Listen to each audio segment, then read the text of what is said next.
السلام علیکم ورحمۃ اللہ وبرکاتہ۔ عزیز دوستو، جب اللہ راضی ہوتا ہے تو انسان کے جسم میں 4 نشانیاں ظاہر ہوتی ہیں۔ جب آپ کے جسم میں یہ 4 نشانیاں ظاہر ہونے لگیں تو سمجھ جانا اللہ آپ سے راضی ہے۔ مختلف مطالعوں کے نچوڑ سے علماء کرام نے اللہ کے راضی ہونے کی جو نشانیاں بتلائی ہیں وہ کچھ اس طرح ہیں، جن میں ایک سب سے بڑی نشانی کو اللہ پاک نے خود بیان کیا ہے۔ نمبر 1، اللہ کی اطاعت میں لطف۔ ایک مرتبہ بنی اسرائیل نے موسیٰ علیہ السلام سے پوچھا، اے موسیٰ، ہمیں کیسے پتہ چلے گا کہ اللہ ہم سے راضی ہے یا نہیں؟ آپ تو کوہ طور پر اللہ سے ملاقات کرنے کے لیے جاتے ہیں، تو آپ اللہ پاک سے پوچھیے گا۔ چنانچہ جب موسیٰ علیہ السلام کوہ طور پر گئے تو اللہ سے پوچھا کہ اے اللہ، میری قوم مجھ سے پوچھتی ہے کہ کیسے پتہ چلے کہ اللہ ہم سے راضی ہے یا نہیں؟ تو اللہ پاک نے کیا خوب فرمایا کہ جب تم یہ چاہو کہ میں اپنے بندے کو اپنی اطاعت اور بندگی کے لیے ہم آمادہ کر رہا ہوں اور اسے گناہ سے دور رکھ رہا ہوں، تو یہی میری اس سے خوش اور راضی ہونے کی نشانی ہے۔ کتنا بڑا آسان طریقہ ہے یہ معلوم کرنے کا کہ اللہ ہم سے راضی ہے یا نہیں۔ اسی طرح نمبر 2 ہے کہ بندے کا قضاء اور قدر الہی پر راضی رہنا۔ حدیث کی روشنی میں کسی بندے کا اپنے پروردگار کی قضاء اور قدر اور فیصلوں پر راضی رہنا اور اس کے کسی بھی فیصلے کے خلاف حرف شکایت زبان پر نہ لانا، یہ اس کی دلیل ہے کہ اللہ پاک اس بندے سے خوش ہے۔ چنانچہ حضرت علی کرم اللہ وجہہ فرماتے ہیں کہ اپنے بندے سے اللہ کی رضا کی علامت یہ ہے کہ وہ اللہ کے ہر فیصلے پر راضی اور تسلیم رہے، چاہے وہ فیصلہ اس کے فائدے میں ہو یا نقصان میں۔ اور نمبر 3، مساکین کی محبت۔ ایک روایت میں یہ ملتا ہے کہ حضرت موسیٰ علیہ السلام نے اللہ پاک کی بارگاہ میں عرض کیا کہ اے پروردگار، اپنے بندے سے تیرے خوش رہنے کی کیا نشانیاں ہیں؟ تو اللہ پاک نے ان پر وحی نازل فرمائی کہ اے موسیٰ، جب تم اپنے دل میں مساکین کی محبت اور ظالمین سے نفرت کو محسوس کرو تو سمجھ لینا کہ میں راضی ہوں۔ اور نمبر 4، پریشانی اور بیماری کی صورت میں اگر اللہ پاک کی طرف سے کوئی آزمائش یا انعام ہو تو اسے کوئی کیسے پہچانے گا؟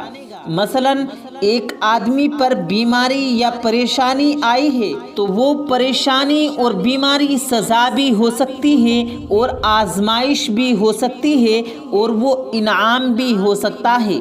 اگر بیماری یا پریشانی میں اس کو تکلیف ہو رہی ہے اور اس حالت میں وہ اللہ پاک سے شکایت کر رہا ہے تو یہ بیماری اور پریشانی ایک سزا کے طور پر مانی جائے گی، اور اگر وہ بیماری اور پریشانی میں اللہ پاک کا شکر ادا کر رہا ہے، اللہ سے رجوع کر رہا ہے، تو یہ آئی ہوئی مصیبت اور پریشانی اس کے لیے انعام ہوگی۔ تو دوستو، یہ اللہ کے راضی ہونے کی 4 نشانیاں ہیں۔ دوستو، اب ہم آپ کو بتاتے ہیں کہ دعا مانگتے وقت 2 غلطیاں نہیں کرنا، ورنہ آپ کی دعا قبول نہیں ہوگی۔ دوستو، دعا مانگتے وقت کچھ ایسی غلطیاں کرتے ہیں جن کی وجہ سے یا تو ہماری دعا قبول ہی نہیں ہوتی، اور اگر قبول ہو بھی جائے تو ہمیں اس کے اتنے اثرات نظر نہیں آتے، اتنے فائدے حاصل نہیں ہوتے۔ آخر اس کی کیا وجہ ہوتی ہے؟ تو عام طور پر ہم 2 غلطیاں کرتے ہیں۔ ان غلطیوں سے اللہ کے رسول صلی اللہ علیہ وسلم نے ہمیں روکا ہے کہ دعا کرتے وقت ہم یہ 2 غلطیاں نہ کریں۔ پہلی غلطی یہ ہے، صحیح مسلم کی روایت ہے، حضور صلی اللہ علیہ وسلم نے فرمایا کہ جب تم میں سے کوئی آدمی دعا مانگے تو دعا کے اندر ایسے نہ کہے کہ اے اللہ، اگر تو چاہے تو میری مغفرت کر دے، ایسے نہ کہے، بلکہ دعا مانگنے میں اسے یقین بھی ہو اور دعا کے اندر رغبت بھی ہو۔ اس کے بعد آپ صلی اللہ علیہ وسلم نے فرمایا کہ اللہ تعالیٰ کے لیے کوئی چیز عطا کرنا کوئی مشکل نہیں، اور اگر کوئی آدمی دعا میں یہ کہتا ہے کہ اے اللہ اگر تو چاہے تو میرے اوپر رحم فرما، اس سے بھی منع فرمایا گیا ہے، اور فرمایا کہ یقین کے ساتھ مانگو، رغبت کے ساتھ مانگو، کیونکہ اگر آپ ایسے مانگو گے تو اللہ تعالیٰ کو تو کوئی مجبور نہیں کر سکتا۔ اگر آپ یہ کہو گے کہ اے اللہ اگر تو چاہے تو رحم کر دے، تو پھر اگر اللہ نے رحم نہ کیا تو یہ آپ کے لیے مشکل ہو جائے گی، کیونکہ وہ اللہ تو ایسی ذات ہے جس کو کوئی مجبور نہیں کر سکتا، اس سے کوئی پوچھ نہیں سکتا کہ تو نے یہ کام کیوں نہیں کیا۔ انسان جب مانگے تو یقین کے ساتھ مانگے، اس بات کا پورا یقین رکھے کہ میرے رب کے یہاں کسی چیز کی کوئی کمی نہیں۔ اور دعا کے اندر ہم جو دوسری غلطی کرتے ہیں وہ یہ ہے کہ دعا کے اندر ہمارا گمان اچھا نہیں ہوتا۔ ہم دعا تو مانگ لیتے ہیں لیکن ذہن میں کچھ اور چل رہا ہوتا ہے۔ آپ صلی اللہ علیہ وسلم نے فرمایا کہ اللہ تعالیٰ یہ فرماتا ہے کہ میں اپنے بندے کے گمان کے مطابق فیصلہ کرتا ہوں، اور وہ جب مجھے پکارتا ہے تو میں اس کے ساتھ ہوتا ہوں۔ ہم لوگ اکثر ایسا کرتے ہیں کہ دعا تو مانگ لیتے ہیں لیکن ذہن میں یہی گمان ہوتا ہے کہ ایسا نہیں ہوگا۔ جب دعا مانگتے ہوئے بھی ہمارا اچھا گمان نہیں ہوتا تو پھر وہ دعا کیسے قبول ہوگی؟ تو دوستو یہ دو غلطیاں اپنی دعا کے اندر کبھی نہ کریں۔ دوستو اب ہم آپ کو بتاتے ہیں کہ حضرت علی رضی اللہ تعالیٰ عنہ نے فرمایا 4 طرح کے مردوں سے شادی نہیں کرنا۔ تو وہ 4 طرح کے مرد کون کون سے ہیں؟ دھیان سے سنیں۔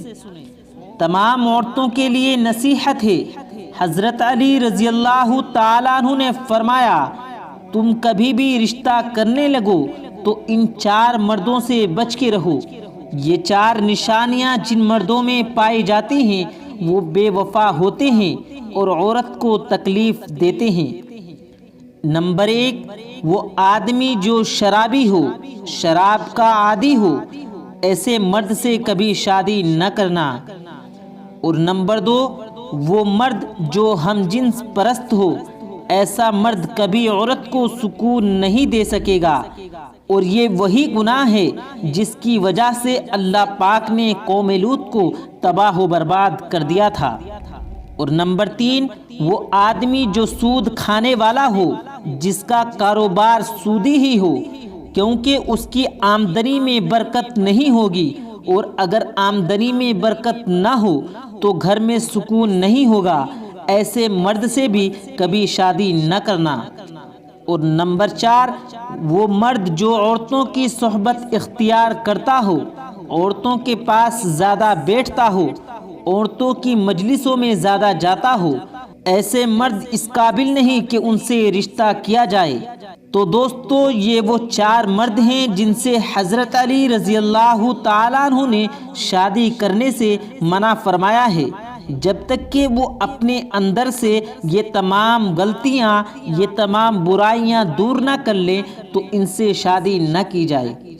دوستو اب ہم آپ کو بتاتے ہیں کہ نبی کریم حضور صلی اللہ علیہ وسلم نے ارشاد فرمایا ادرک کھانا کیسا ہے۔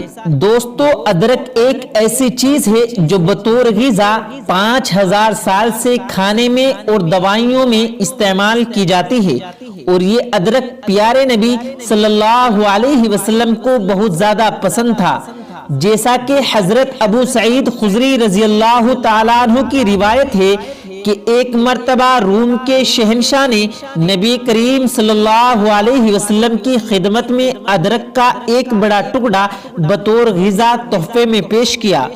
حضور اقدس صلی اللہ علیہ وسلم نے اس ٹکڑے کو چھوٹے چھوٹے ٹکڑوں میں تقسیم کیا اور صحابہ کرام صلی اللہ علیہ وسلم میں بانٹ دیا۔ یہ سوغات مجھے بھی ملی۔ ابو سعید خدری رضی اللہ تعالیٰ عنہ کہتے ہیں کہ نبی کریم صلی اللہ علیہ وسلم نے مجھے بھی ادرک کا ایک ٹکڑا دیا جسے میں نے فوراً کھا لیا۔ اس روایت سے یہ بھی پتہ چلتا ہے کہ ادرک کی کتنی فضیلت ہے۔ اور دوستو آج بھی لوگ اس کو چائے میں اور کھانے وغیرہ میں استعمال کرتے ہیں۔ دوستو ادرک کے بہت سارے فائدے ہیں۔ ادرک دماغ کے لیے بھی بہت مفید ہے، یادداشت کو مضبوط کرتا ہے، بھوک کو بڑھاتا ہے، دماغ کو طاقت دیتا ہے، اور بھی اس کے بے شمار فائدے ہیں۔ تو آپ بھی اپنی ضرورت کے مطابق جتنا ہو سکے ادرک کا استعمال کریں۔